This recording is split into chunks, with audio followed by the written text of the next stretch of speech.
You've felt it. That moment when the ground falls away and you rise. Flying dreams are among the most vivid experiences the sleeping mind can create. And research suggests they don't happen randomly. The brain that builds your flight is the same brain navigating your waking sense of freedom. What's strange is this, the quality of how you fly. Whether you soar or struggle, maps almost precisely to how held or free you feel right now. Welcome to Psychology for Sleep. Something brought you here tonight. And that something is enough. Subscribe to the Dream Science playlist and return whenever the sky feels smaller than it should. Let's take one breath together before we go further. Breathe in and let the day's weight lift on the exhale. One breath before we go further. In and on the exhale.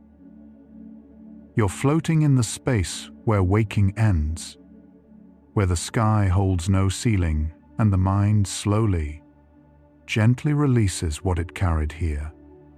Flying is the second most commonly reported dream theme in the world, surpassed only by being chased.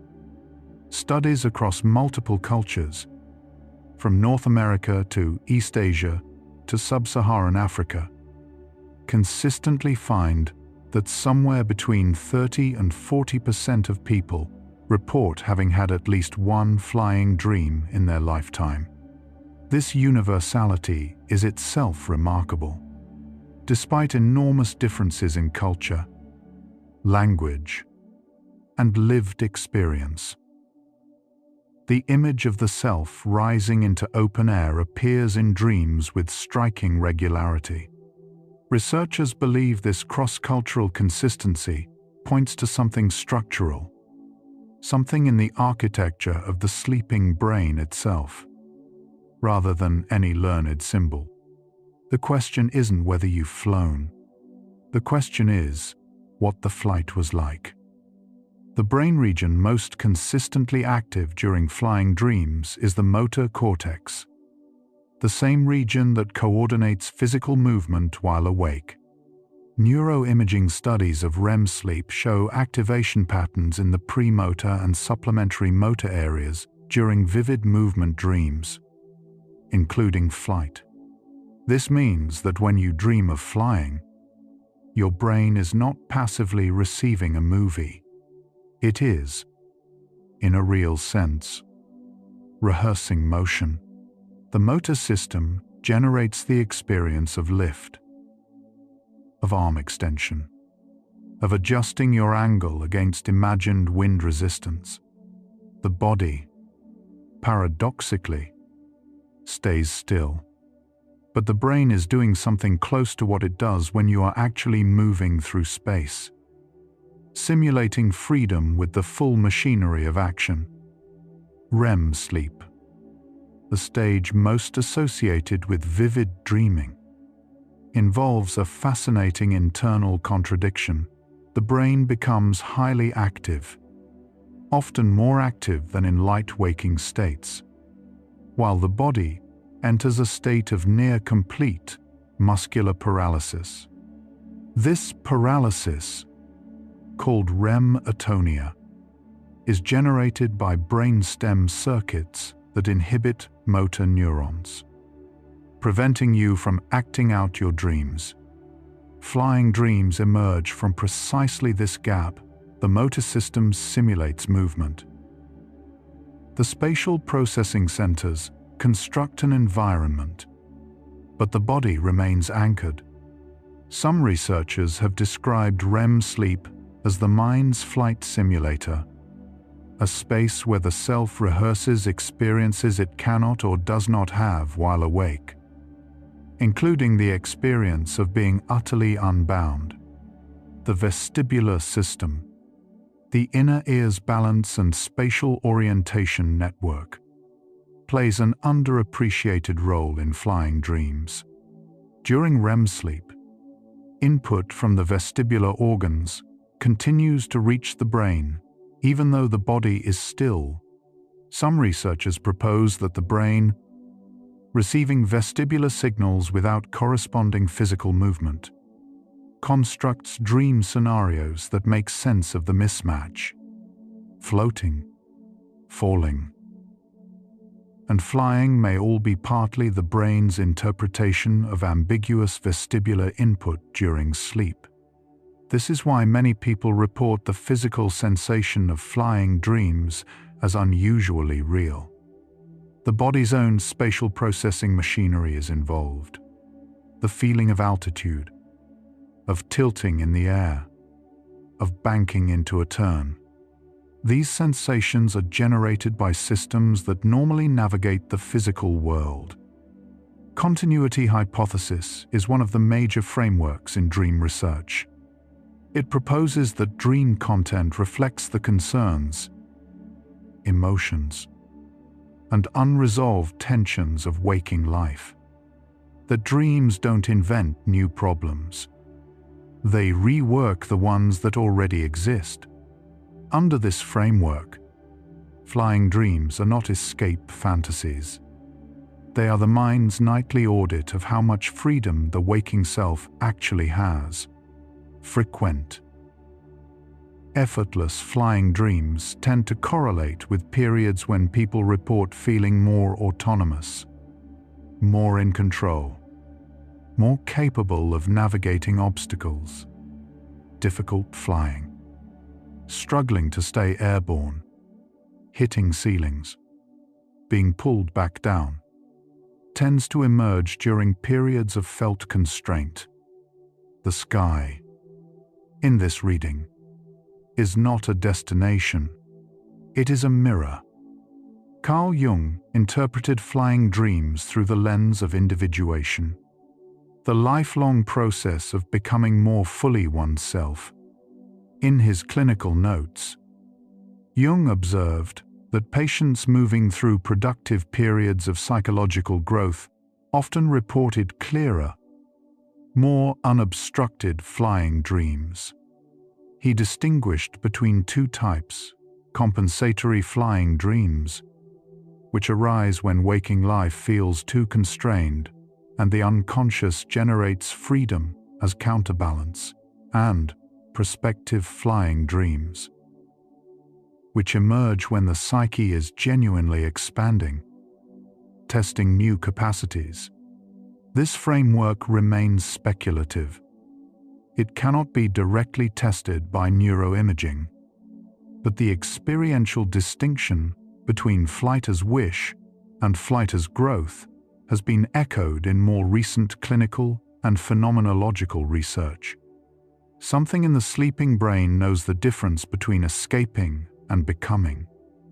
Dream researcher Stanley Krippner, who spent decades cataloging the cross-cultural phenomenology of flight experiences, noted that the emotional tone of a flying dream tends to be more diagnostically useful than the act of flying itself.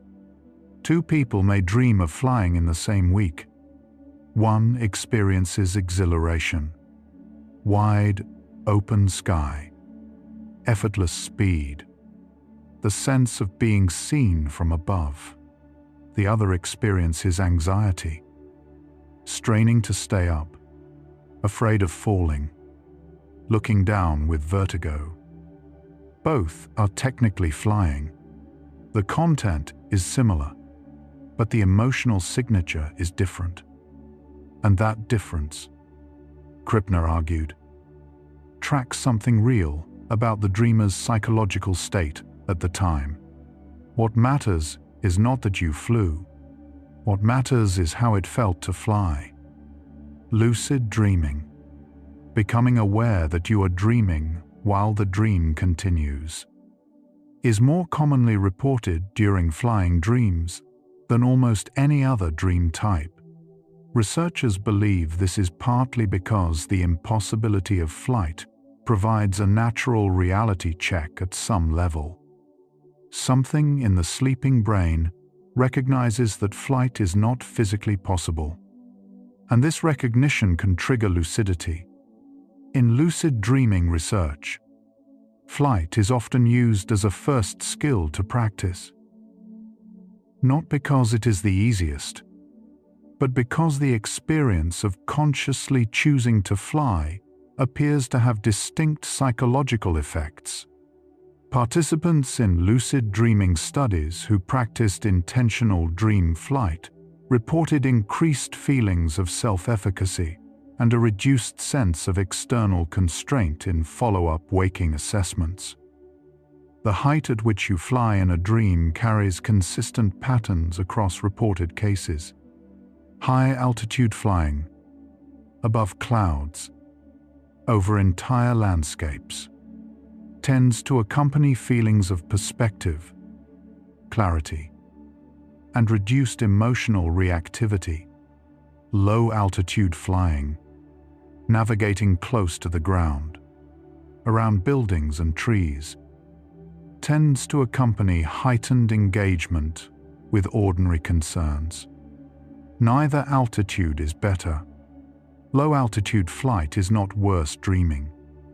In some accounts, it represents grounded engagement rather than avoidance. What disrupts the dreamer is not altitude itself, but the gap between intended and achieved altitude. Trying to rise and being held, or trying to descend and being unable. That gap between what the dreaming self reaches for and what it can hold is where the psychological signal tends to live. In cross-cultural dream surveys, women and men report flying dreams at roughly similar rates, but the quality and content differ in consistent ways. Research by David Kahn and colleagues found that women's flying dreams more frequently involved other people, flying with companions, navigating social spaces from above. Men's flying dreams more frequently involved solo flight across open terrain. Whether this reflects socialization, relational orientation, or some other factor is debated. What the data does suggest is that flying, even in its most solo-seeming form, is rarely purely about individual freedom. The social landscape, who is present, who is watching, who you are flying toward or away from, appears even in the most aerial of dreams. Flying dreams appear with notable frequency in the reported dream lives of people who describe themselves as creatively active: writers, visual artists, musicians, and scientists during periods of generative work. Psychologist Deirdre Barrett, who has studied creative dreaming extensively, found that individuals experiencing what she called incubation periods, times of intense but unresolved creative engagement, often reported flying dreams with an unusual quality of spaciousness. The mind, under pressure to resolve something it cannot yet resolve consciously, may construct flight as a kind of cognitive reframing from the aerial view. Problems look different. New connections become visible. Barrett's research suggests that flying dreams during creative periods are not merely pleasant interludes. They may be part of the processing itself. The neuroscience of emotional regulation during REM sleep adds a layer of meaning to flying dreams. Matthew Walker's research at the University of California, Berkeley showed that REM sleep involves a distinctive neurochemical environment. Specifically, the near absence of norepinephrine, the stress-associated neurotransmitter.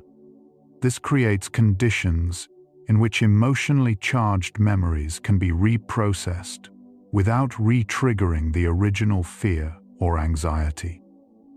Walker proposed that REM sleep functions as a kind of overnight therapy, a chance to re-encounter difficult material in a chemically calmer state. Flying dreams may benefit from this environment, Specifically, the combination of emotional salience, the felt sense of freedom, and the low norepinephrine backdrop may make flying dreams particularly effective at refiling experiences of constraint into something more workable. Dreams about flying towards something differ from dreams about flying away from something in measurable ways. Approach-oriented flight dreams, flying toward a destination, a person, a horizon, activate reward and motivation networks, including the ventral striatum. Avoidance-oriented flight dreams, rising to escape a threat, fleeing a pursuer by taking to the air, show more activation in the amygdala and threat detection circuits, even when the flight itself is successful. This distinction matters for interpretation. A person who consistently dreams of flying away from something is receiving different psychological information than one who dreams of flying towards something. Both involve freedom of movement. Neither is a better or worse dream. They are simply asking different questions. There is a documented relationship between physical experience and flying dream frequency. Athletes, particularly swimmers and gymnasts, report higher rates of vivid flying dreams than the general population. Rock climbers and high-altitude hikers also show elevated rates. The most favored explanation is embodied cognition, the brain's model of what the body can do, shaped by years of physical practice, becomes more spatially flexible. The motor cortex has been trained to simulate movement through three-dimensional space in ways that less physically mobile brains have not. This does not mean that people who don't exercise can't have flying dreams. They clearly can and do. But it suggests that the felt sense of bodily freedom in waking life is one of the streams that feeds into how the sleeping brain constructs its sky. Recurring flying dreams, the same flight scenario returning across weeks or months or years, deserve particular attention in any serious account of dream psychology. Recurring content in dreams generally indicates that the underlying psychological question has not yet been resolved. A recurring flying dream is the mind returning, again and again, to the same question about freedom, constraint, or capability. Interestingly, recurring flying dreams often evolve. A dreamer who initially struggles to get airborne may, over months, find the dream shifting, the ceiling rising, the obstacles clearing, the flight becoming more effortful. When this happens, it often parallels genuine shifts in the waking life. Not always obvious external changes, but internal ones, something released, something accepted, something understood that was not understood before. Flying through walls, ceilings, or other solid obstacles, passing through what should be solid, appears in the research literature as permeability dreams. In these dreams, the usual laws of physics do not apply. The dreamer passes through what should be solid. Permeability in flying dreams is associated, in phenomenological accounts, with a felt sense that one's usual limitations are contingent rather than absolute. It is not that the wall doesn't exist in the dream. It may be fully visible and solid-looking. The dreamer simply discovers, usually with surprise, that they can move through it. Several lucid dreaming practitioners have noted that training oneself to practice permeability appears to have transfer effects. a generalized sense that some apparent barriers are more negotiable than they first seemed. The fear of falling within a flying dream. Not the dream of falling itself, but the fear of falling while successfully flying is one of the most psychologically revealing variants in the literature. The dreamer is airborne. The flight is working. And yet there is constant vigilance, constant anticipation of the drop. This variant tends to appear during periods when external circumstances are actually going well. But the dreamer maintains an internal readiness for loss, an inability to trust the good. The flying itself is not the problem. The inability to accept that the flying is real is the problem. The sky is open. The dreamer is in it. And still they watch for the ground coming up. Social flying dreams, in which you fly alongside another person, carry a specific emotional signature distinct from solo flight. The flight often becomes an expression of the relationship itself.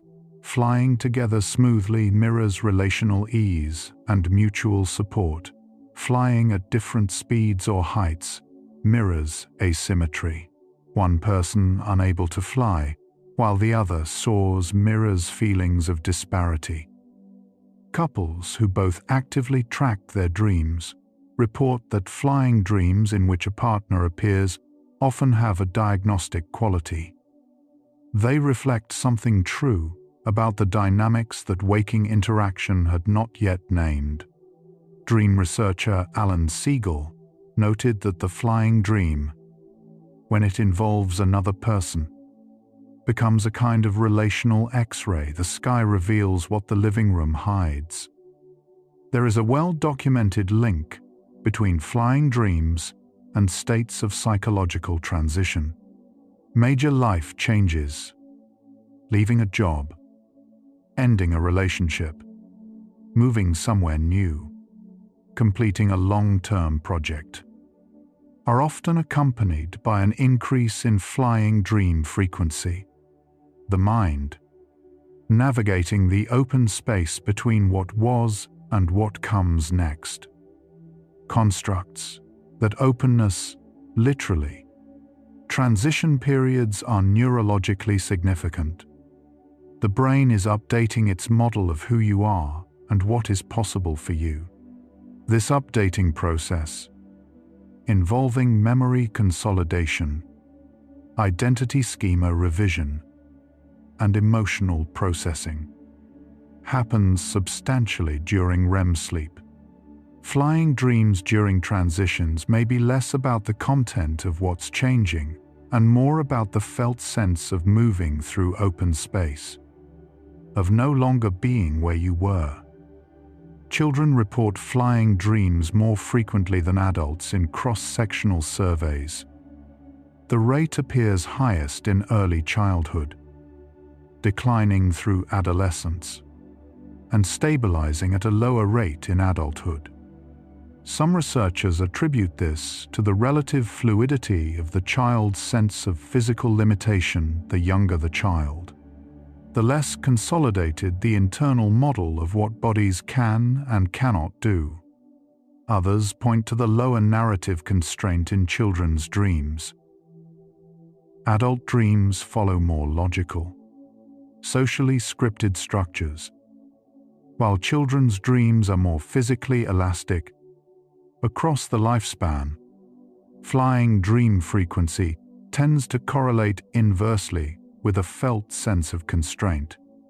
The people who fly most easily in dreams are often those whose internal architecture of limitation is least calcified. In his 1943 work, Air and Dreams, the phenomenologist Gaston Bachelard explored what he called the aerial imagination, the mind's deep orientation toward openness, height, and the unobstructed. For Bachelard, the dream of flight was not a wish. It was a fundamental mode of being, a way the psyche reaches toward what hasn't been resolved, toward what remains possible. He distinguished between a heavy imagination that stays close to the earth, attached to things as they are, and an airy imagination that lifts, explores, and remains comfortable with the open question.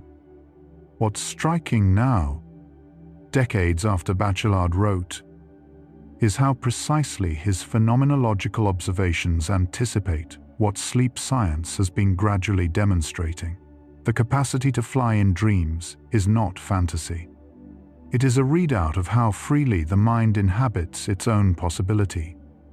When the nervous system heals, the sky tends to return. In individuals with PTSD, flying dreams that previously felt liberating often transform. The sky becomes threatening, the flight becomes effortful, or the dreamer is grounded and unable to take off at all.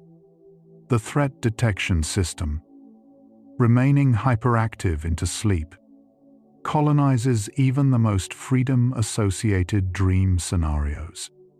But the recovery arc is where the real finding lives.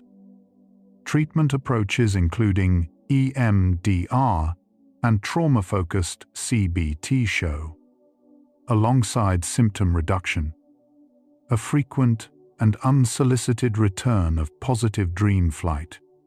Patients who did not report this as a goal find the sky reopening as something else settles.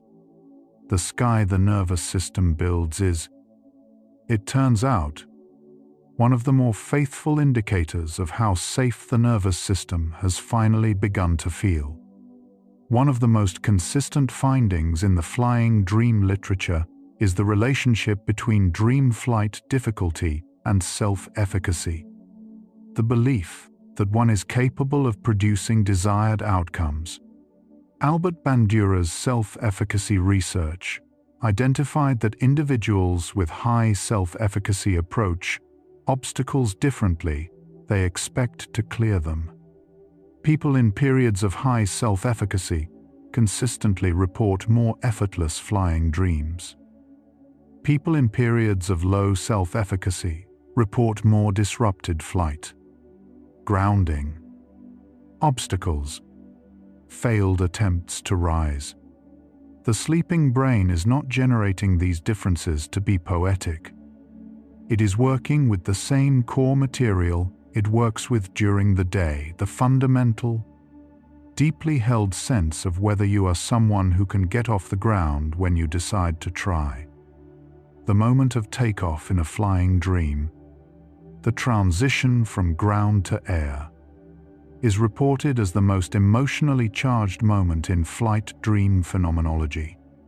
The takeoff is described with language that closely mirrors descriptions of major life decisions, the gathering of intent, the surrender to the unknown, the moment when the ordinary laws of consequence seem briefly suspended.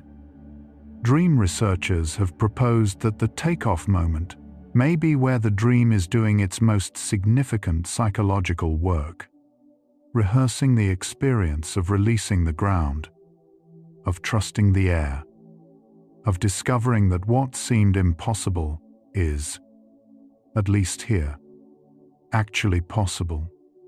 Whatever the brain is practicing in that moment, it appears to be something the waking self finds both terrifying and necessary.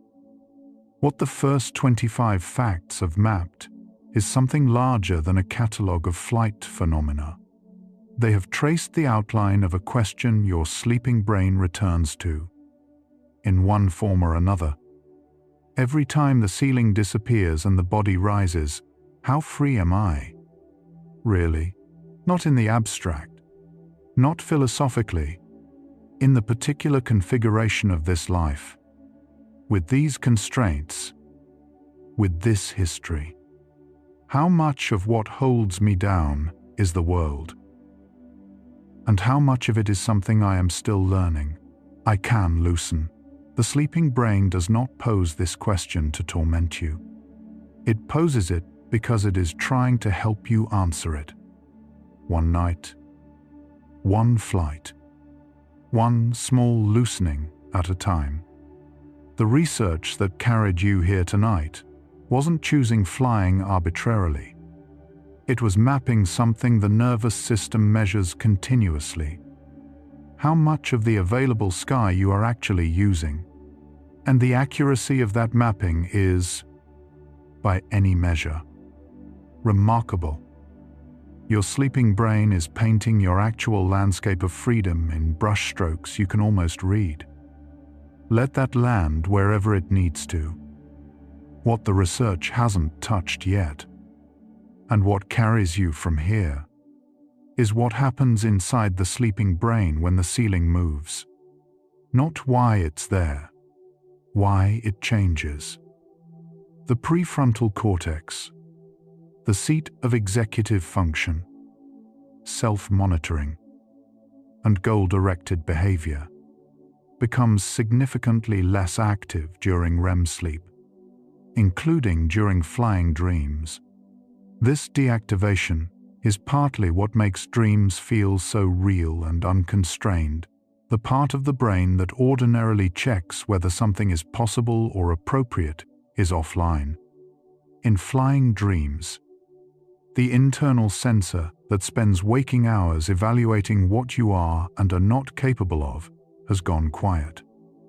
What the sleeping brain does with that silence, the connections it builds, the emotional material it revisits without flinching, the possibilities it allows itself to inhabit freely and without apology, is not incidental.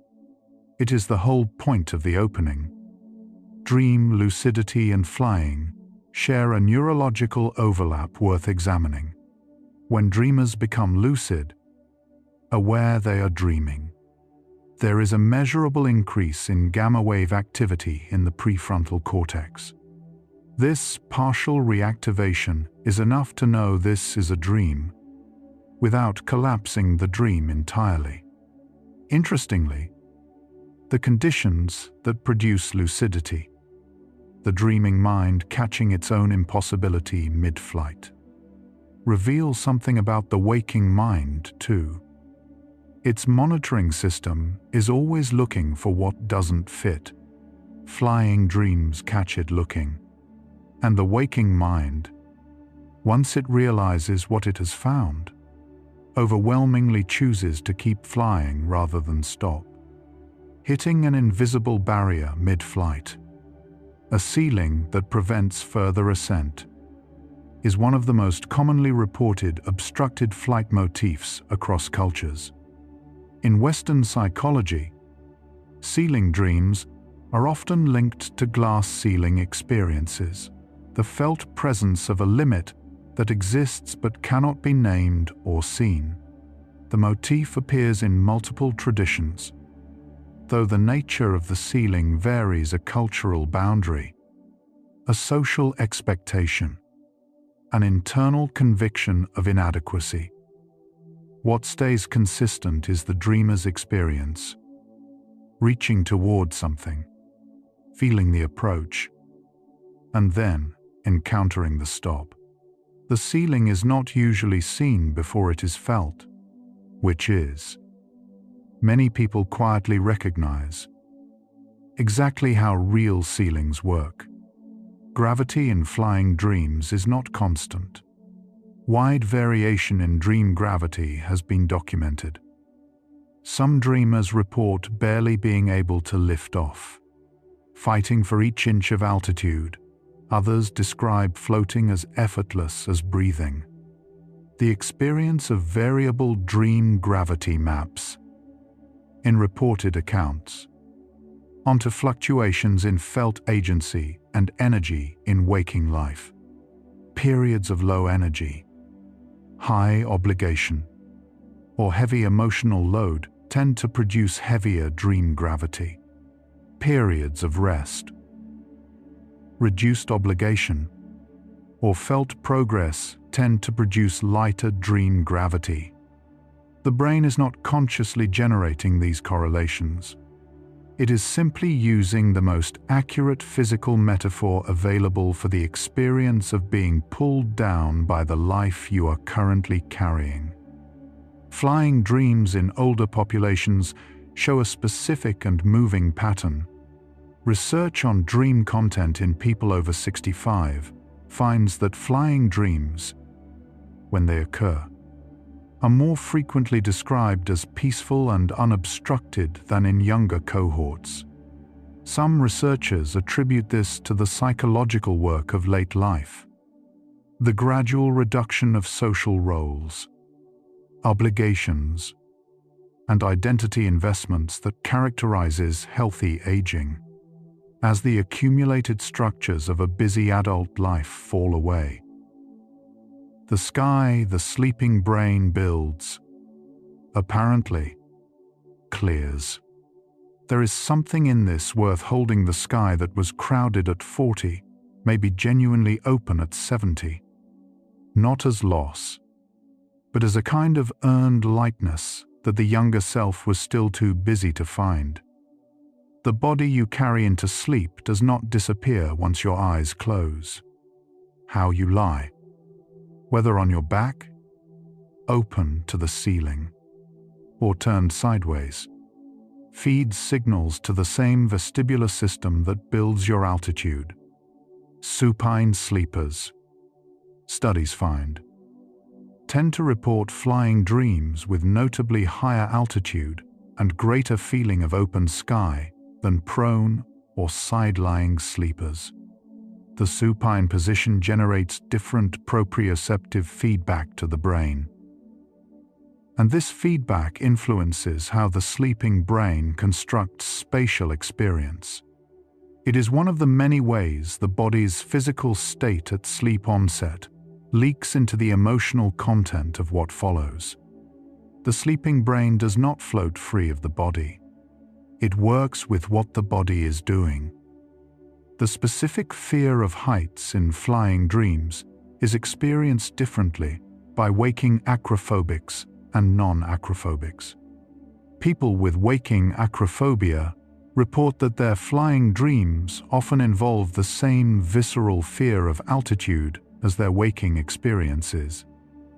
The fear doesn't disappear just because the flight is happening. Non-acrophobics, by contrast, tend to experience flying altitude as inherently pleasurable. This suggests that flying dreams do not magically override waking emotional patterns. They work with existing associations.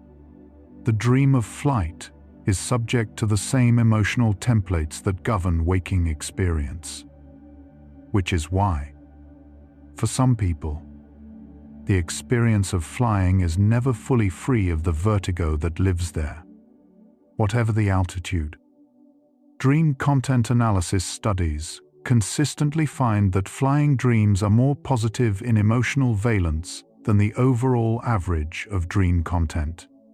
Rosalind Cartwright's large-scale dream content studies found flying dreams scoring significantly higher on measures of agency, positive effect, and resolution than matched samples of other dream types. This is notable because the overall emotional tone of dreaming is, across most populations, slightly negative. We tend to dream more about threats, losses, and challenges than about triumphs.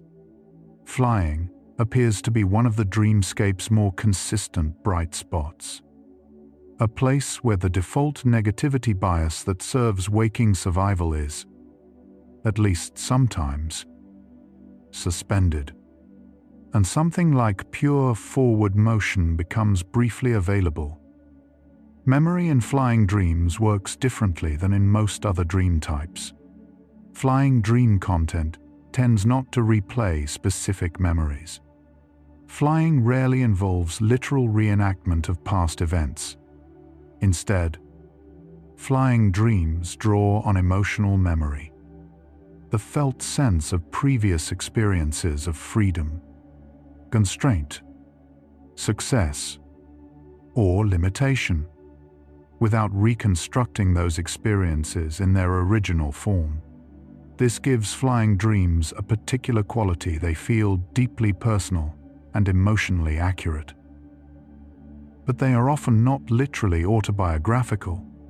The brain is working with emotional essences rather than event recordings, distilling a lifetime of experience into a feeling of altitude and offering it back to you in the dark, night after night.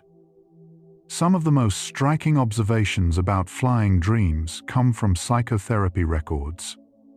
Multiple clinicians have independently noted that patients making genuine progress in therapy, loosening defenses, tolerating more emotional complexity, developing a more compassionate relationship with themselves, often spontaneously reported changes in their flying dreams. The flights became easier, the ceilings rose or disappeared, the fear while airborne reduced. None of these patients were deliberately working on their flying dreams. The changes emerged without being targeted. Whatever psychological work therapy was doing during the day, something was registering in the sleeping brain's most fundamental spatial language. How much sky do I have right now? Practicing intentional flight in lucid dreams appears to do something specific to emotional memory. The brain under lucid dream conditions doesn't just practice movement. It practices the emotional experience of movement without consequence. Researchers studying anxiety and trauma recovery note that the felt sense of flying freely in a controlled dream state appears to interrupt anticipatory anxiety, the preemptive bracing for the fall, what the lucid flyer is rehearsing. Underneath the physical skill is a different relationship to the moment before liftoff, the discovery that lifting off does not have to begin with fear and does not have to end with the ground arriving faster than expected. The direction of flight carries consistent meaning across reported cases. Flying upward, towards sky, space, and light is associated with transcendence, spiritual experience, and the escape from ordinary constraints. Flying horizontally across landscapes is associated more with exploration, freedom of movement, and discovery. Flying downward, toward earth, into water, is less common, but when reported tends to be associated with grounding or integration. These are not interpretive impositions from outside. They are patterns reported by dreamers themselves when asked what the direction felt like. The mind at rest uses the spatial vocabulary of altitude and direction with a consistency that suggests something more than randomness, less than fate. Wind in a flying dream, its resistance, its sound, the cold of it at altitude, adds sensory texture that many dreamers report as one of the most physically convincing aspects of dream flight. This sensory richness is generated by the somatosensory cortex, which remains active during REM and continues to process simulated tactile experience. The sensation of wind against the skin, the pressure of acceleration. All of these are the somatosensory system's real-time generation of physical experience from internal cues alone. Some sleep researchers use the vividness of flying dream sensory experience as evidence for the proposition that subjective experience is, at its core, a brain-generated construction, one that doesn't require external input to feel completely real. The psychological cost of not being able to fly. In a dream where flight is expected or attempted, is consistently described as disproportionate to the situation. Dreamers who try to fly and cannot, who run and don't lift, who leap and fall back, often report a specific quality of grief or frustration that stays with them into waking. The intensity of this response reflects the emotional weight of what the failed flight represents, not merely a failure to achieve a dream scenario, but the sleeping brain's confrontation with the gap between the freedom you want and the freedom you currently have. The inability to take off is rarely just about the dream.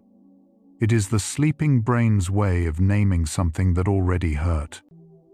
When something essential has been taken away, freedom of choice, safety, the sense that effort leads anywhere. The sky in dreams tends to close, not as metaphor, as accurate report. The same neural systems that govern felt agency during the day are the ones generating your altitude at night.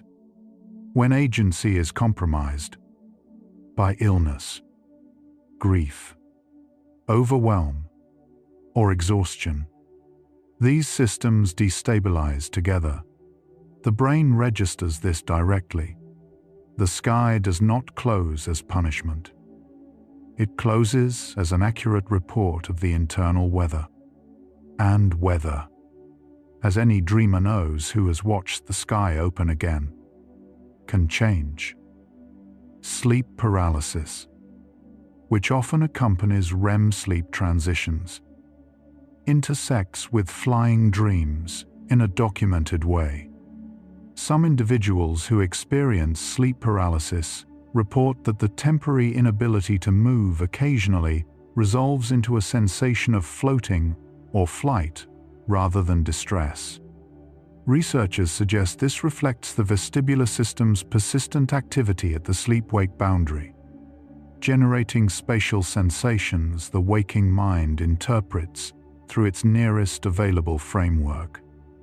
For those who have learned to remain calm during paralysis rather than fighting it, the transition into perceived flight becomes more likely. The nervous system needs only a small shift in interpretation to convert the sensation of being held down into the sensation of rising. Animal studies have contributed an unexpected angle to flying dream research. Species capable of REM sleep, including birds, reptiles, and most mammals, show brain activation patterns during REM that parallel the motor simulations observed in dreaming humans. Birds studied during REM show measurable activation in the same neural regions used during waking flight. Whether birds dream of flying cannot be confirmed with certainty, but the finding that flight-related motor circuits activate during their REM sleep raises a quiet question about what it means that the sleeping brain, across species, returns to its most fundamental mode of moving through the world. The dream of flight may be older than language. Among the structures that shape flying dreams, the hippocampus deserves particular attention. The hippocampus, the brain's primary memory consolidation structure, plays an active role in constructing the spatial environments of dreams.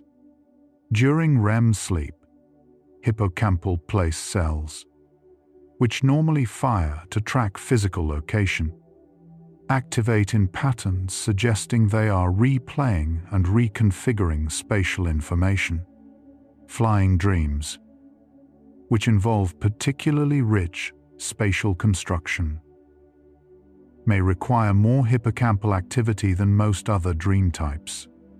Some researchers propose that the spatial scale of flying dreams, the vast landscapes visible from altitude, reflects the hippocampus rehearsing its model of the world at a scale unavailable during ordinary waking movement. There is a specific pattern in the flying dreams of people who have stopped knowing who they are at work. not job loss, but identity loss, the slow erosion of a professional self that once felt solid. People in this state, still technically employed, but no longer sure what the role means or whether it fits, consistently report flying dreams that mirror the ambiguity exactly. Flight that begins confidently but loses direction mid-air. Altitude that is available but purposeless. The dream is not about leaving a job. It is about the particular dislocation of staying in a place where you no longer land anywhere. Cross-cultural evidence suggests that the symbolic meaning assigned to flying dreams varies significantly, even as the underlying phenomenology remains consistent. In some indigenous North American traditions, flying dreams signal readiness for a vision quest or spiritual responsibility. In several East Asian frameworks, flying upward in a dream indicates good fortune or social ascent. In contemporary Western psychology, the emphasis falls on psychological freedom and self-efficacy. The experience itself, the sensation of rising and unbound movement, shows remarkable consistency across these interpretive frameworks. What changes is the meaning the culture offers for what that experience is pointing toward. The sky speaks the same language. The translations differ. The neurochemistry of flying dreams overlaps with the neurochemistry of awe. Studies by researchers at the Greater Good Science Center found that awe experiences, moments of encountering something vast and not fully comprehensible, produce specific changes in nervous system regulation and inflammatory markers. The experience of flying in a dream, particularly high altitude or panoramic flight, generates a similar felt sense of vastness, the self small, the world large. Ordinary concerns temporarily suspended. Whether dream awe produces the same neurochemical effects as waking awe has not been confirmed, but the experiential and cognitive overlap is substantial. The mind at rest, it appears, can generate genuine awe entirely from within. The connection between flying dreams and autobiographical memory consolidation runs deeper than emotional processing alone. During REM sleep, the brain actively integrates new experiences with existing memory structures, updating the ongoing narrative of the self. Flying dreams may serve this process in a specific way by constructing a perspective from which the entire landscape of recent experience is visible at once. The aerial view in a flying dream is not incidental. It is the sleeping brain's equivalent of stepping back far enough to see how the most recent additions to your life fit with everything that came before. The height is not escape. It is the only angle from which the whole thing becomes legible. Stress hormones have a measurable effect on flying dream content that operates through a specific and direct pathway. Elevated cortisol, the body's primary stress hormone, correlates with flight dreams that are more effortful, more obstructed, more likely to end in grounding or falling. This isn't metaphorical. Cortisol directly affects the amygdala's threat detection sensitivity during REM sleep, raising the threshold at which the dreaming brain allows unguarded movement. A body carrying high cortisol into sleep is a body that has to work harder for altitude. The chemistry of stress in the dreaming sky looks exactly like what it feels like in waking life, everything requiring more effort than it should. Some researchers have studied the specific texture of altitude in flying dreams as a measure of psychological state with unusual precision. rather than simply asking whether a dreamer flew. These studies ask how high above the treetops, above the clouds, above visible geography altogether. Altitude in flying dreams shows a dose-response relationship with felt agency in waking life. Higher flight correlating with higher felt capacity for self-direction. This relationship holds even when controlling for general positive effect, suggesting that altitude specifically encodes agency rather than mood alone. The sky, in other words, has a vertical axis, and the sleeping brain uses it to report something specific about where the waking self currently stands. Whether flying dreams can be deliberately cultivated has interested researchers since the 1980s. Several protocols exist for increasing flying dream frequency, including pre-sleep intention setting, reality checking practices throughout the day, and progressive relaxation routines that emphasize the body's sensations of heaviness and then lightness at sleep onset. Success rates vary considerably across individuals. What the research does consistently find is that people who actively engage with their dream content through journaling, reflection, or intentional attention tend to report richer flying dreams over time. The sky, it appears, responds to attention.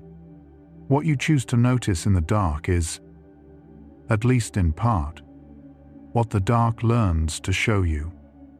The emotional tone of flying dreams correlates most strongly not with the events of the immediately preceding day, but with the emotional quality of the preceding week. Flying dream content is more sensitive to cumulative emotional load than to acute events.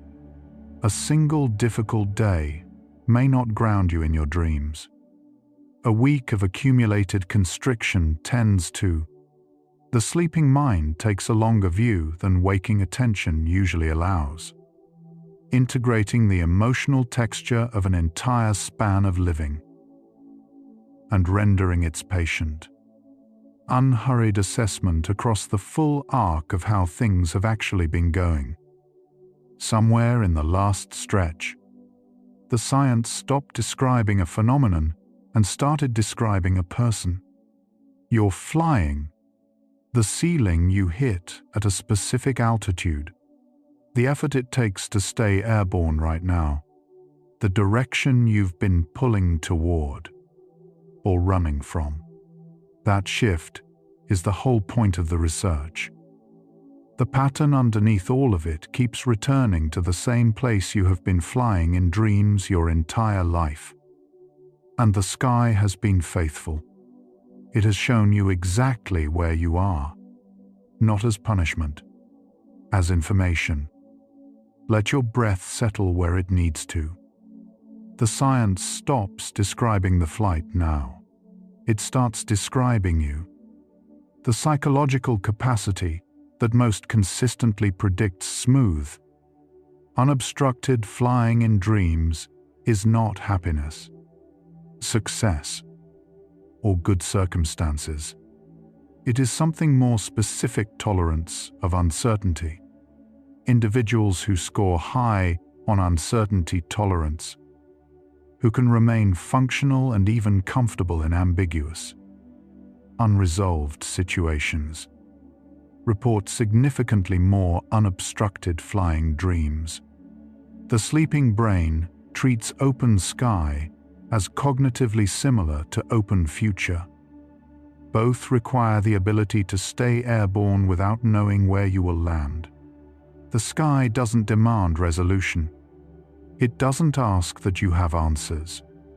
It asks only that you stop requiring the ground to promise it will be there before you rise.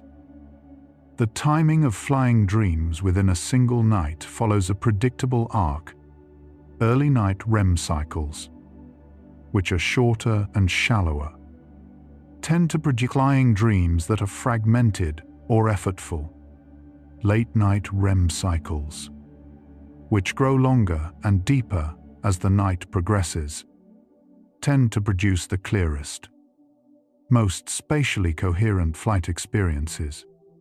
This means the flying dreams you remember most vividly are usually the ones closest to waking, the last gift of a long night rather than the first. For people who cut sleep short, those final REM cycles and the most unobstructed flights they carry are the first things lost. The architecture of personal narrative, the story a person carries about who they are, shapes flying dream content in consistent ways. Individuals who frame their life narrative in terms of growth, agency, and overcoming tend to report more confident flying. Those whose self-narratives center on inevitability or passivity tend to report more constrained flight. This is not a moral judgment. Narratives are responses to real experiences, including genuinely limiting ones. What it reveals is that the sleeping self works with narrative self-concept as structural material, using the story you tell yourself about your life to construct the emotional geometry of your sky, night after night, with patient accuracy. Long-term meditators, particularly those with 5 or more years of consistent practice, report higher rates of lucid dreams in general, and specifically more unobstructed flying dreams than non-practitioners. The proposed mechanism involves the changes mindfulness produces in self-related processing, reduced identification with narrative self-concept, increased capacity to observe experience without being overwhelmed by it. The meditating mind has spent years practicing the release of what it habitually grasps, the dreaming sky. For such a mind may simply have fewer things attached to it, and fewer attachments. Apparently, means fewer things pulling you back toward the ground. A specific variant of the flying dream, one in which the dreamer can fly but chooses not to, preferring to walk, appears in roughly 8% of reported flying dreams. This voluntary grounding is rarely described as frustrating. It is often described as peaceful, even quietly content. Researchers have interpreted this variant as representing a state in which freedom is experienced not as something to be exercised at every opportunity, but as something secure enough to rest beside. The ability to fly, and the choice not to, represents a mature relationship with freedom, one that does not require constant demonstration to remain real. Body image and flying dream content have been studied together in eating disorder recovery populations, and the findings are worth noting. As patients progressed in treatment and developed more accepting relationships with their physical bodies, their flying dreams underwent measurable changes.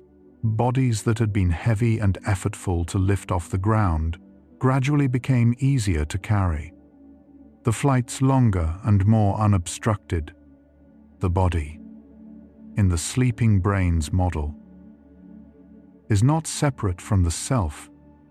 It is the vehicle of agency. When the self-to-body relationship heals, the craft that carries you through the dream sky becomes, quietly and without announcement, more airworthy. Flying backward, moving through air while facing the direction you came from, carries a consistent emotional signature across reported cases. It maps onto the experience of moving forward in life while remaining emotionally oriented toward the past, a physical metaphor for unresolved attachment to previous circumstances or versions of the self. Backward flying dreams are not universally distressing. Some dreamers describe them with a wistfulness that feels accurate, acknowledging what is being left.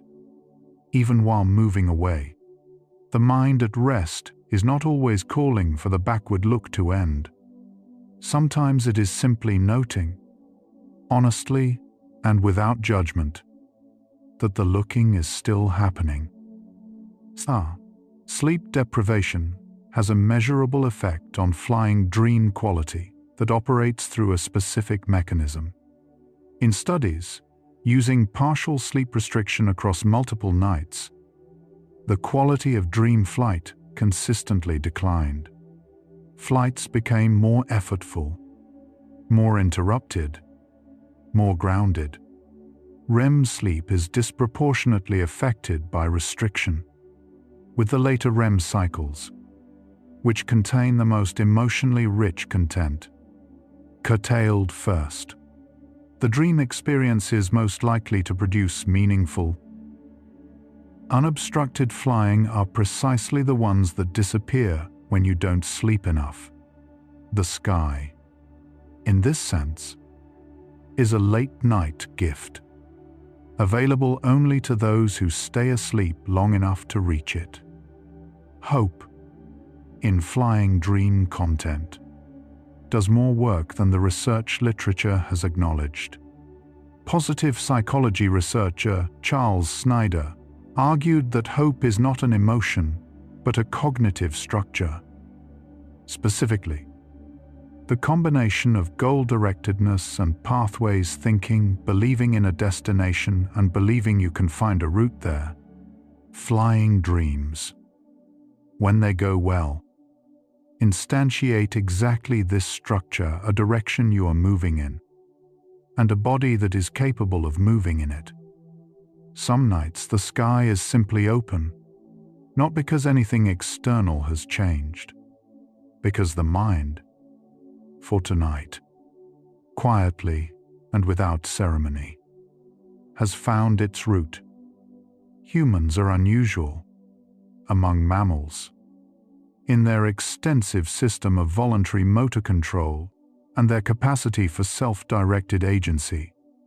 The flying dream, which requires both voluntary navigation of three-dimensional space and the capacity to evaluate one's own freedom, may be specifically human not because other animals cannot dream, but because the kind of freedom humans dream about is itself specifically human, reflective, narrative, existential. No other animal, as far as we know, lies awake wondering whether the constraints that hold it are real. Only humans dream about flying away from them. And only humans wake up asking whether the ceiling is actually fixed. There is a documented inverse relationship between the frequency of flying dreams and the frequency of chase dreams. In populations where one is high, the other tends to be low. Chase dreams position the dreamer as pursued. Agency is reactive. In the service of escape, flying dreams position the dreamer as free-moving.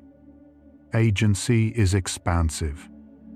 In the service of possibility. The balance between the two in a given person's dream life has been proposed as a rough index of psychological orientation.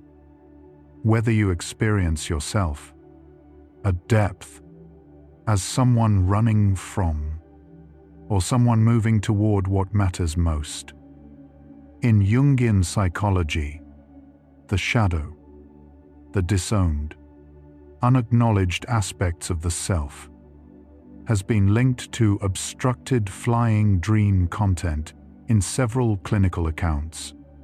When clients begin to engage with shadow material, the angry parts, the ashamed parts, the parts they have spent years hiding, their flying dreams often become temporarily more turbulent before clearing. The sky gets messier before it gets cleaner. But the clearing, when it comes, tends to be described as qualitatively different from any previous flying dream, as if the sky that opens after integration is more genuinely, more completely the dreamer's own. Voluntary flight. The capacity to rise above ordinary circumstances and perceive from a higher vantage is a near universal motif in cross-cultural spiritual traditions, associated with wisdom, liberation, and attainment. The image of rising and seeing more clearly from above recurs from Siberian shamanic soul flight to early Christian celestial ascent to Buddhist accounts of compassionate witness. Many practitioners of these traditions have noted that the experiences began as dreams, that the flight in sleep came first, and the contemplative practice followed, as an attempt to cultivate while awake what the night had already shown was possible. The precise moment when a dream that was flying transitions to a dream that is falling is one of the most studied transitions in dream phenomenology. This transition is rarely random.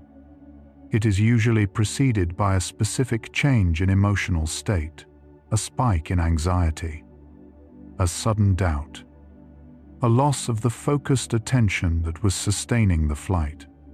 The fall, in this account, is not something that happens to the dreamer. It is something the dreamer's own internal state precipitates. The sky does not drop you. Your nervous system, momentarily overwhelmed, drops the sky, and it carries, underneath it, something gentler than it first seems. If you drop the sky, you can also, slowly, learn to hold it longer. Grief and flying dreams have an underexplored relationship. Several researchers working with bereaved populations have noted that the months immediately following a significant loss are often accompanied by intense flying dreams, sometimes featuring the deceased as a fellow flyer, sometimes simply as unusually vivid and free flight. Some therapists interpret this as the psyche's response to the loosening of attachment. That loss, however painful, is also a kind of unbinding, and the dreaming mind registers the new expanse with something that is not happiness exactly, but a kind of raw, sky-wide openness. The grief remains, and the sky is also, somehow, bigger. There is a meaningful distinction between flying dreams the dreamer controls and flying dreams in which the dreamer is carried. In controlled flight, the dreamer chooses direction, altitude, speed. Agency is internal and directional. In carried flight, the dreamer moves through the air without generating the movement, borne by wind, by another force, by something unnamed. Neither is better. Controlled flight tends to correlate with active self-efficacy. Carried flight, when peaceful, tends to correlate with a capacity for trust, the ability to allow oneself to be held, moved, taken somewhere, without needing to be the source of the momentum. Both are forms of the sky keeping you. The physical sensation of release, of something dropping away, that accompanies successful takeoff in flying dreams has been described neurologically as motor disinhibition. During waking, the motor cortex is subject to constant regulatory input from the basal ganglia and prefrontal systems that inhibit unnecessary movement. In REM sleep, these inhibitory systems reduce.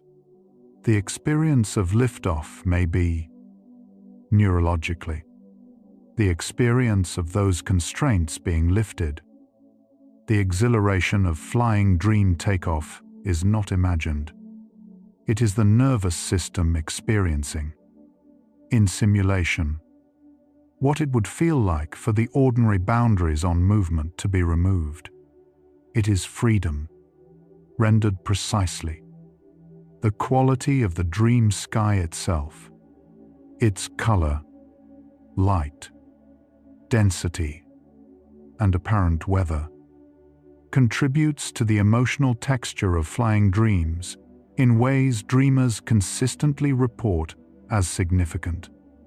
Clear, bright, expansive sky tends to accompany confident, purposeful flight.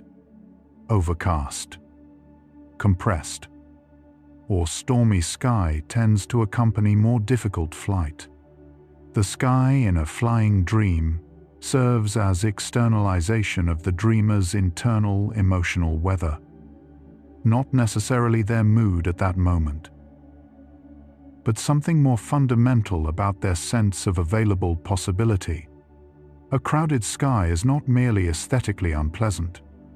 It is the sleeping brain rendering a life that feels, right now, full of things in the way. Flying dream content shows systematic variation across the menstrual cycle in those who track their dreams.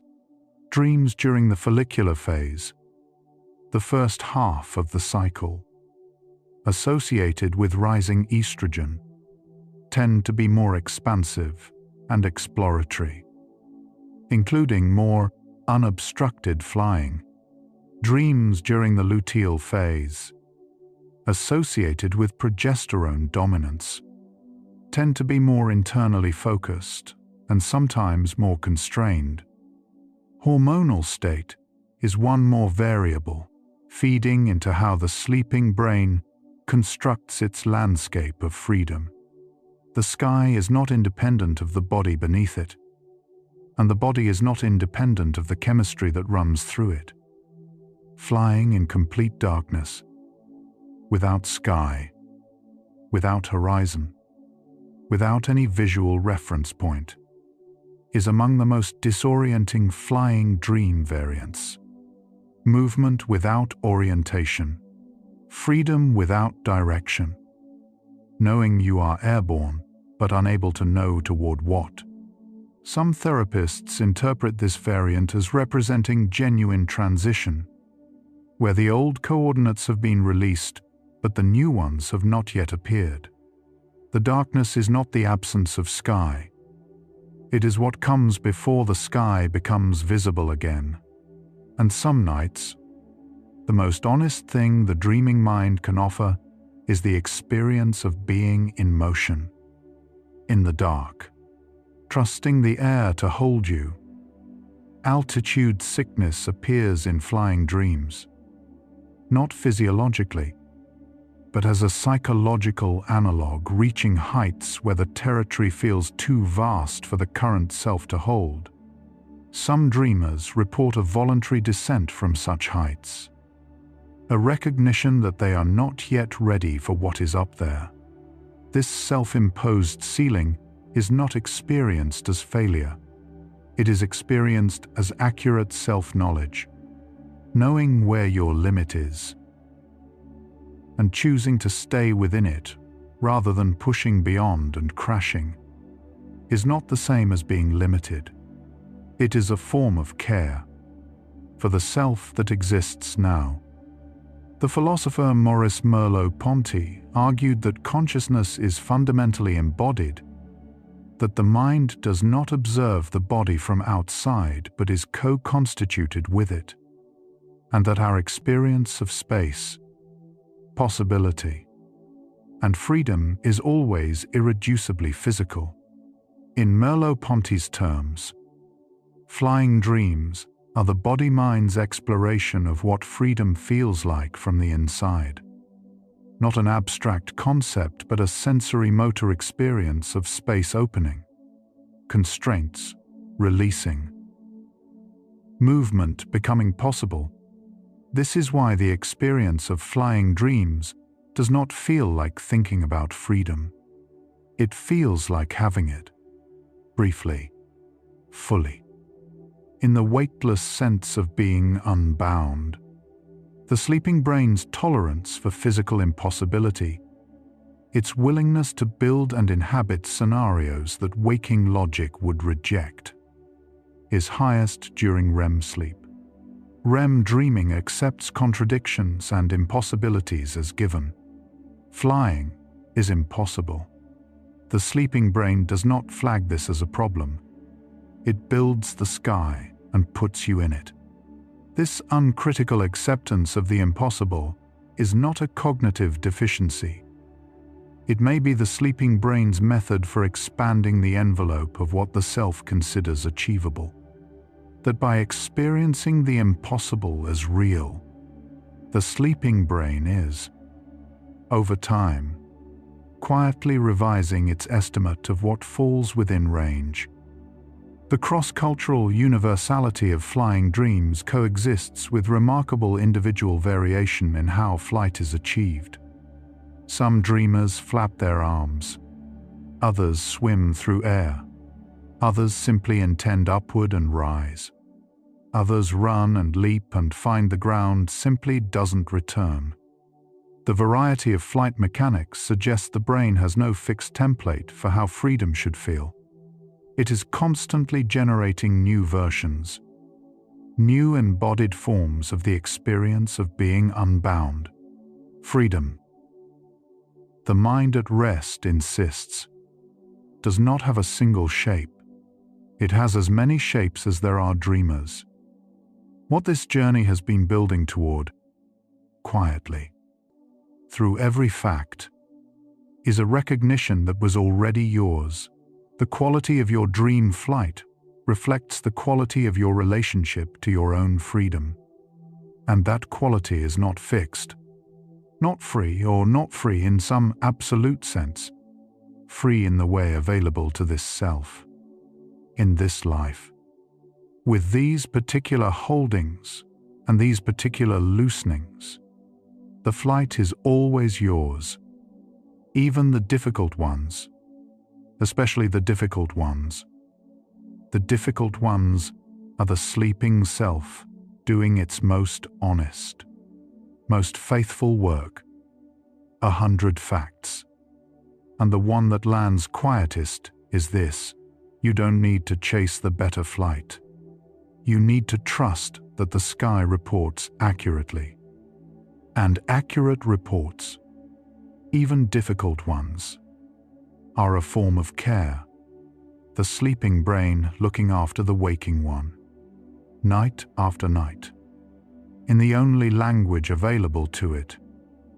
The people who fly most freely in their dreams are often those who have, somewhere along the way, loosened their grip on the rope, not cut it, not forgotten it is there, just stopped pulling against it long enough to find out whether the sky would hold them anyway. Most of the time, it does. Feel where in your chest the flight question lives. The rest is quieter, closer, less about what research has found and more about what you already know and are already, slowly, beginning to feel. Reading the sky doesn't close it. If anything, the opposite happens. Paying gentle attention to what your dreams have been saying tends to open something. Not by analyzing, not by interpreting correctly, simply by listening without turning away. The sky you have been flying in, however difficult or clear, becomes more navigable when you stop treating it as noise and start treating it as signal. Not more complicated, not less real, something quieter and more honestly yours. The single most consistent predictor of positive flying dream content across all research is something ordinary feeling. In waking life, that you have at least some genuine choices available to you. Not total freedom, not the absence of constraint, just the felt experience of having real options, paths that are genuinely open in the areas of your life that matter most. The sky doesn't ask for everything to be resolved before it opens. It asks only that some doors remain, and that you haven't stopped believing they can. Sleep itself is a form of flying, not metaphorically. Neurologically, the sleeping brain enters states that waking consciousness cannot access, moves through territories of memory, emotion, and possibility that are entirely unavailable during the day. Every night you lie down, close your eyes, and release the ground. What happens next is not nothing. It is the most sophisticated thing your brain does. And somewhere in it, if you stay asleep long enough, the sky opens and you rise. The difference between a flying dream and a falling dream is often a single moment, the moment of release. In both, the ground drops away. In the falling dream, the loss of ground is experienced as catastrophic. Something taken. Something failed. In the flying dream, the loss of ground is the flight itself. The same physical moment. Two completely different relationships to what letting go means. The difference is not the event. The difference is what the nervous system has learned over a lifetime to expect when the floor disappears. Flying through rain in a dream is reported as uniquely grounding. The sensation of water, of being in weather, of sky that is tactile and present. Not every flight is dry and smooth. Some of the most vivid, most remembered flying dreams happen in storms. The dreamers who fly through them describe not distress, but a particular kind of aliveness. The recognition that freedom includes weather, includes difficulty, includes the whole unedited range of what the sky can actually hold. The body remembers flying dreams even when the mind doesn't. Even when a dreamer cannot recall specific dream content. Physiological markers during REM, heart rate variability, subtle limb movements, and quiet changes in facial muscle tension suggest active emotional processing throughout the night. Something is happening. Whether you remember the flight or not, the brain took it.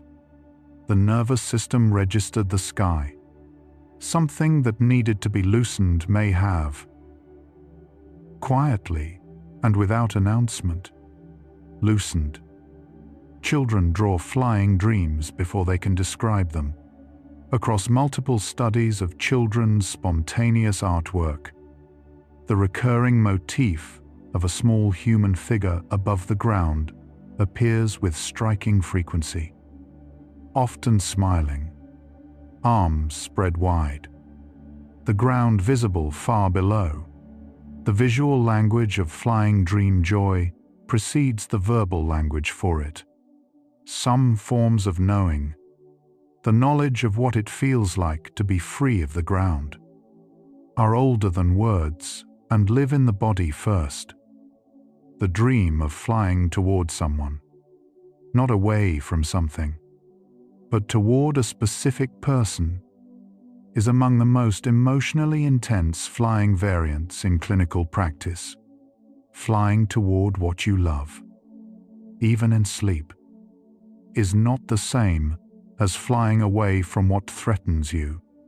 Both are flight, but one is organized around what you are moving from, the other around what you are moving toward. The mind at rest knows the difference. You can feel it in how the landing goes. In the long arc of a life, flying dream quality correlates less with external circumstances and more with internal ones. The same situation, the same constraints, the same set of facts, can produce different dream skies in different people, and different dream skies in the same person at different times. The sky is not fate. It is weather, and weather changes. The ceiling is not fixed. It is only the current ceiling, and current things, given enough time and enough honesty, move. There is a moment. If you have ever had a truly free flying dream, that stays, not the details, not where you were flying or what was below or how it started, but the felt sense, speed and stillness in the same body, being small above an enormous world, and somehow exactly the right size for it.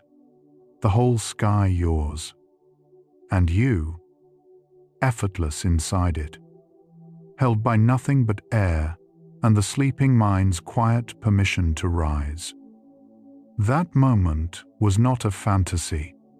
The brain generated it entirely from inside, with its own materials, without any external input whatsoever, which means you already carry, somewhere in the long archive of your sleeping life, the direct experience of what it feels like to be free. It has already happened. The sky has already opened. And the body, even when the mind cannot find the memory, holds something of what that felt like. The mind returns to the sky at night not because flight is simple or solved, but because the question of freedom is neither. How much of what holds you is the world, and how much can change? That question doesn't have a final answer. It has a practice, and the practice happens, in part, in the dream, in the dark, in the hours when the ceiling was never there to begin with, and the sky was always already open. The flight is not guaranteed tonight, neither is the dream, but the sky is always there, open, patient, waiting for the moment when whatever is holding you remembers, quietly, to let go. And in the dark, in the slow drift towards sleep, that moment tends to arrive more often than the waking mind believes it can. It arrives for most people. It has arrived for you before. It may arrive again. The sky you had at 20 was not the sky you will have at 50. Not because the world opens or closes for you, though it does both, but because the self that navigates the sky changes. A changed navigator finds different air. This is not optimism. It is simply what the longitudinal dream data keeps returning to the sky is not fixed. It is in relationship with you. And the relationship, like you, keeps moving forward.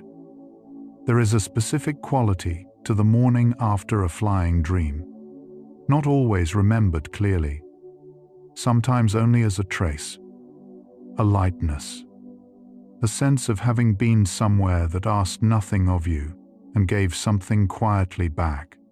Researchers note that the physiological signature of positive REM experiences persists into waking in measurable ways, reduced cortisol, improved mood state, enhanced creative flexibility. The flight is over. What it did to the nervous system is not. The dream of almost flying, of feeling the possibility of liftoff without achieving it, is its own distinct category. The ground is still there, but the pull upward is present, specific, felt. Some dreamers report this variant more frequently than actual flight. It tends to appear not during collapse, but during the stretch just before something opens. The almost is not a failure. It is the sensation of the threshold. And sometimes that is exactly where the most significant work is being done. Some dreams end mid-flight. Not with a fall, not with a landing, but simply with the scene changing. The flight is there, and then it is not, replaced by something ordinary.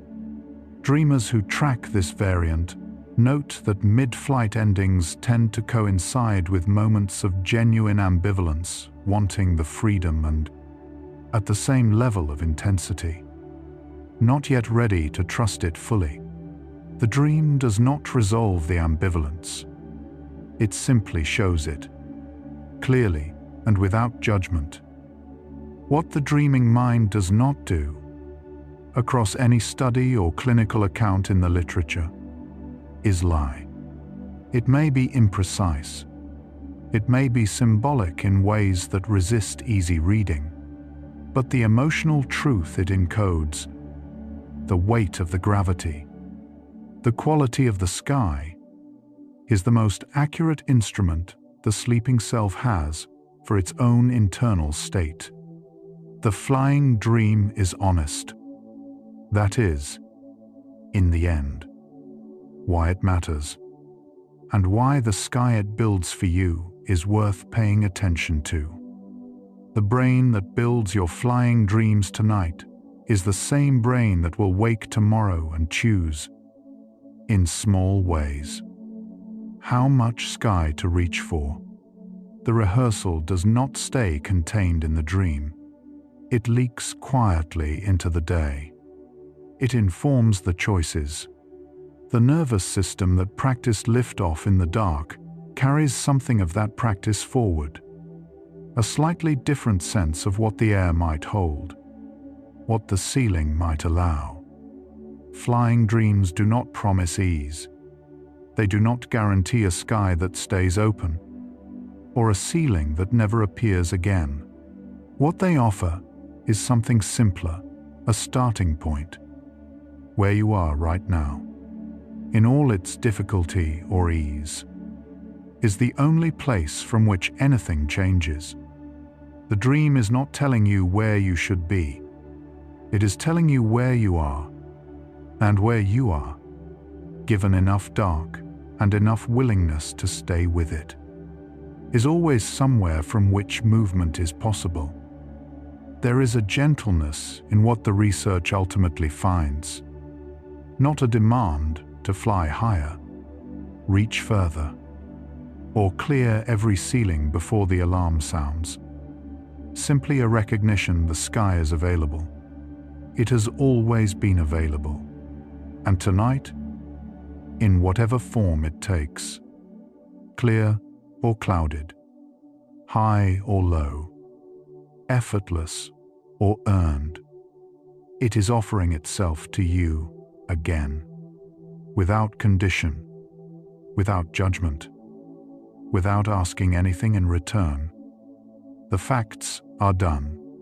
What remains is only this: a body in a bed, a mind releasing its grip on the day, and somewhere in the approaching dark, the possibility of open sky. No effort required, no ceiling to locate first, only the breath slowing, the weight increasing, and the slow realization that the ground is already, gently, beginning to fall away. Let the sky find you. You do not have to reach for it. You do not have to deserve it, or prepare for it, or clear every ceiling first. You only have to be here, which you already are, breathing, still, with the whole architecture of your sleeping mind already beginning to open what the waking mind kept closed. It knows the way. It has always known the way. Tonight, that is enough. You don't have to fly tonight. You only have to rest. The body knows what to do with stillness. It has been practicing longer than you've been conscious of it. The sky will be there when the brain is ready. And the brain, given enough dark and enough quiet and enough permission, is almost always ready sooner than you expect. It is ready now. You are already on your way. The sky in your dreams has never been arbitrary. Every altitude you have reached, every ceiling you have hit, every fall and every effortless rise, these are not random. They are the sleeping mind rendering, in the only language available to it, what freedom feels like from the inside of your particular life.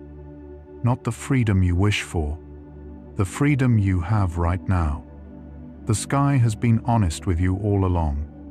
It has never shown you anything other than the truth. The sleeping brain is on your side. It has been on your side every night you slept, building you a sky, sometimes open, sometimes narrowed, sometimes just wide enough to get airborne before something pulls you back. Not to punish you, not to show you what's wrong, to show you where you are, with an accuracy that waking language rarely manages. The ceiling is not a verdict. It is a coordinate. Coordinates change. They change as the internal weather shifts, as something loosens that had been held, as the nervous system learns, slowly, that a little more sky is safe. It has always been safe. 100 facts to heal your subconscious, while sleeping begins in the territory tonight, pointed at, but couldn't enter. The layer beneath the flying dream, where the beliefs that set your altitude are written. That video is waiting whenever you are ready. Let your breath find the pace it uses when no one is asking anything of it. Unhurried, unscheduled, belonging entirely to the dark. Sleep carries forward from where tonight left off.